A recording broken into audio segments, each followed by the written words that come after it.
Hello, good afternoon everyone. Manang Leads again for another video. Ayan. So, kumusta? Sa mga ngayon lang naligaw sa page or channel ko, please don't forget to subscribe or follow my page. Ayan. Thank you so much sa mga nanonood. Sana dumami pa kayo. Okay. So, kung hindi ako nagkakamali, sinabi ko dun sa last video ko na ano naman tayo ngayon. Yung, kasi puro positive yung sinasabi ko previously sa mga videos ko. Ngayon naman, ano yung naranasan ko na ano, na parang negative. Ayan. So, sasabihin ko na rin sa inyo. Pero related pa rin ito dun sa ano, yung sinasabi ko na ano, inggit.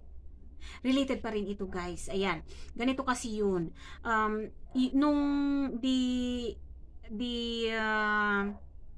nag-start na nga na binabayaran ako ni Madam at saka si Bossing dun sa pagtuturo ko sa mga bata ng English. No. Ngayon, hindi yun maintindihan nung kasama ko na Sri Lanka, na Sri Lani. Parang ano ba? Parang as in ramdam ko talaga yung ano, yung selos niya. Tapos yung nagsabi na siya kay Madam na hindi ko na kayang ano yan, hindi ko na kayang gawin lahat yan, yung ganun, parang nagrereklamo na siya sa mga work niya na hindi naman dati. Pero nakita niya kasi nung ano, nung inabot sa akin ni boss yung additional ko noon, nakita niya nandun kasi siya. Ngayon, mula noon na napansin ko na naging reklamador na siya doon sa mga trabaho niya. Tapos parang yun nga, parang ang dilim-dilim parang ang dilim-dilim ng mukha niya sa akin.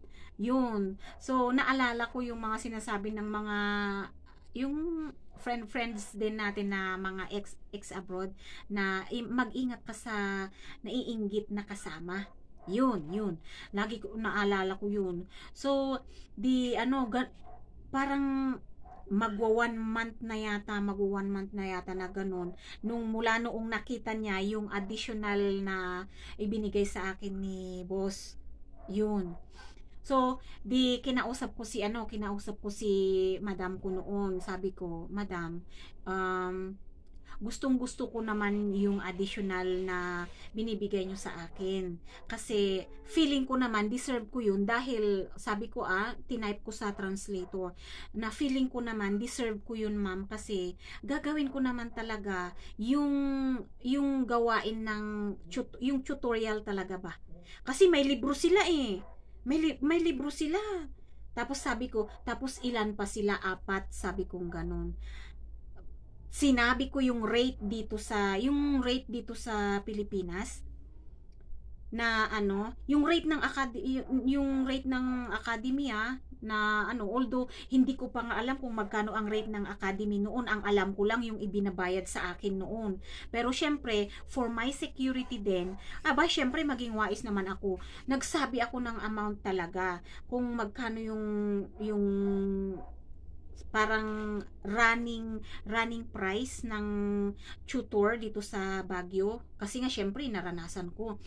Tapos yun, sabi ko, siguro naman ma'am, deserve ko yun kasi hindi naman kasali sa ang trabaho ko naman dito talaga is yaya, di ba? Sabi ko kay Madam.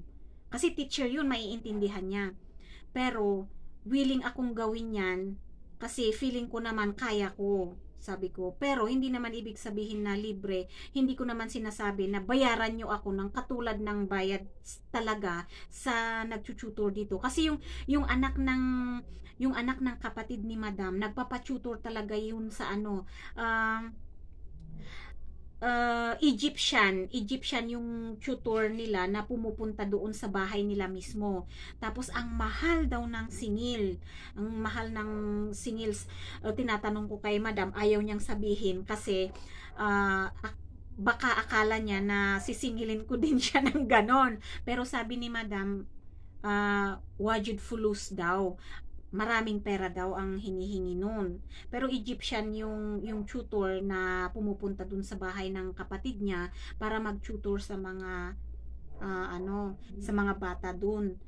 Tapos dadalawa lang yung tinuturuan niya, ha.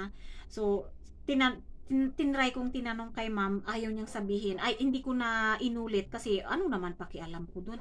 Pero ang suspecha ko dun, guys, baka akala niya sisingilin ko din siya ng katulad nun. At saka may right din kasi akong sabihin na hindian yung mga bata kasi hindi yun ang trabaho ko doon. So, para win-win na lang kami, walang lugi. Abay, mag-additional sila sa akin na hindi ko naman ipinupursigi yung kung magkano ang price ko, basta dagdagan nila yung sahod ko, ganun. So, ganun ang naging setup namin. Dahil ako rin naman, hindi ko rin naman sila pwedeng pilitin na bayaran ako ng gusto ko dahil hindi nga yun ang kontrata ko. So, parang para tabla na lang kami. Yun, dagdagan nila kung magkano gusto nilang idagdag. Mas okay na kaysa yung wala. Pero willing akong gawin yung sa 4 na bata. Yun. Tapos ang problema kasi dun sa kasama ko na sinasabi ko na na as in ipinapakita na niya yung yung reklamo niya. Kasi nga syempre tuwing magtuturo ako dun sa study room, syempre aabutin kami dun ng mga 2 hours, ganon, 3 hours, nasa kanya yung baby, 2 maliliit, kasi hindi ko naman yung 3 years old, hindi naman eh. Tapos yung baby na bunso, sa kanya yung 2 yun. So parang yun din yung parang isinisingil niya kay madam.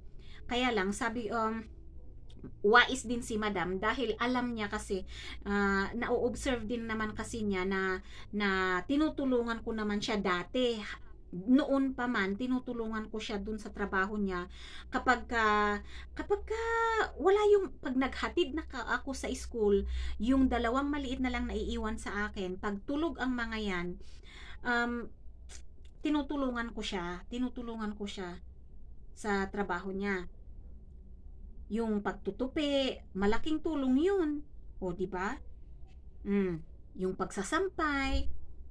Tapos, ako pa ang nag-aayos ng damit ni madam. Ako ang nagpa-plancha. Dahil ewan ko ba, ultimo uniform niya, hindi niya planchahin yung kasama ko. Kahit lukot-lukot yung damit niya, Diyos ko. Ako, pag nagplancha na ako ng damit ni madam, pati damit ko planchado na rin. Yun. So, in-explain ko naman kay madam na siguro naman madam, deserve ko yan, yung increase. Kung yung trabaho naman, sabi ko, alam naman niya na noon pa man, tinutulungan ko naman siya sa work niya. Ganon. So, sabi ni madam, alam namin yan, nakikita namin yan. Kaya nga gusto ka ng mga bata, sabi ni madam. Kaya nga mas gusto ka ng mga bata dahil nakikita namin yan. Hayaan mo nang magreklamo, sabi niya. Pero syempre, may rin ako, may takot pa rin ako, may worry ako kasi, kung anong gawin niya sa amin, 'di ba? Magkakwarto pa naman kami, ganyan ang mga ibang lahi. Yun.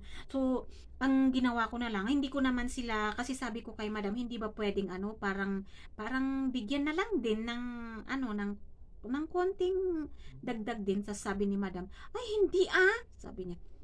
Tapos doon ko nalaman na alam pala nila na kapag kami na lang ang naiiwan doon sa bahay, gumagawa rin ako ng gawaing bahay. Kapag katulog yung mga 2, nandun din ako sa kusina na nagtinitignan kung ano yung halimbawa mag-slice ng bawang kung wala sila pero kung nandyan sila ayaw nila, nagagalit sila na bakit nandun ako sa kusina. Yun, ayaw nila yun.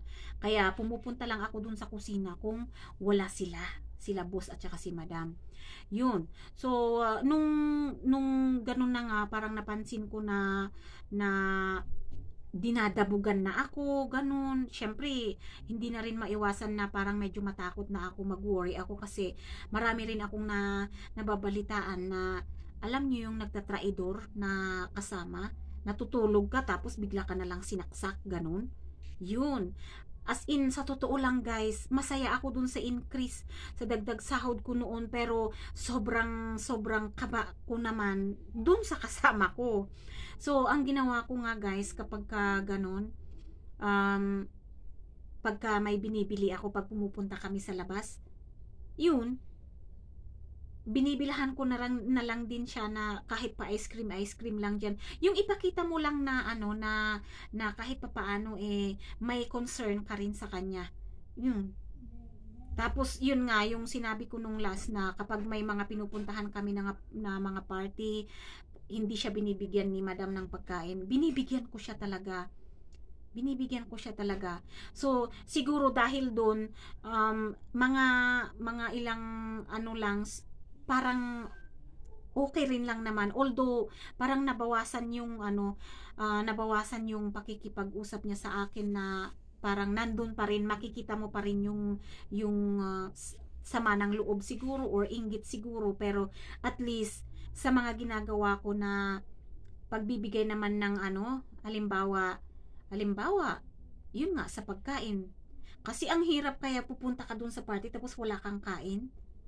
Yun, kaya yun ang parang sad part din naman na nangyari sa akin dun.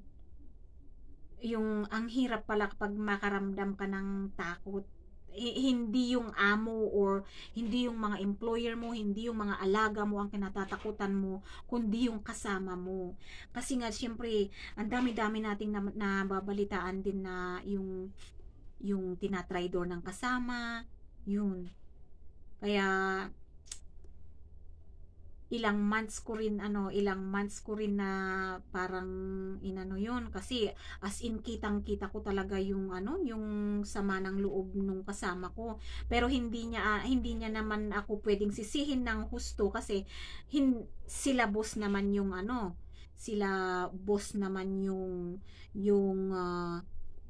kusang nagdagdag ng sahod ko. Yun. Tapos sinabi ni boss sa kanya na wag mo siyang questionin dahil siya nakatapos. Dahil siya nakatapos.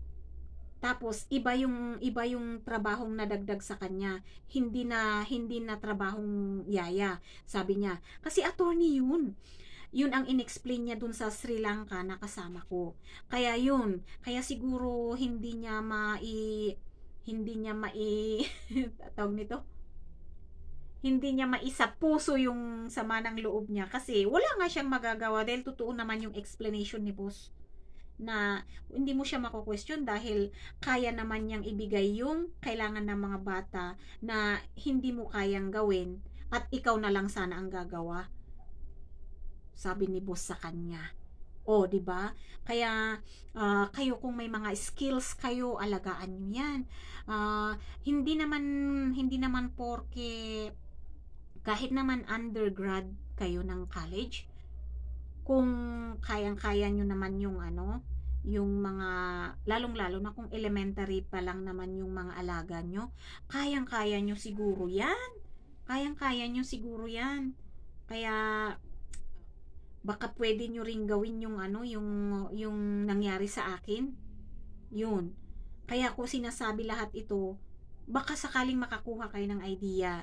Kasi alam naman natin na tayong Pilipina, magagaling naman talaga sa college level. Kayang-kaya mo na yan mag-tutor, Wag mong sabihin hindi mo kaya. Kaya mo yan, kasi lang grade 1, grade 2 yung alaga mo, kayang-kaya mo yan. Yun. So, nasa sayo na lang kung paano mo yung trabaho mo. Paano mo ipaglaban yung pagkakaiba ng yaya at saka yung tutor. Yun. So, yun guys. Inuulit ko maraming salamat sa mga nanonood. Sana dumami pa kayo.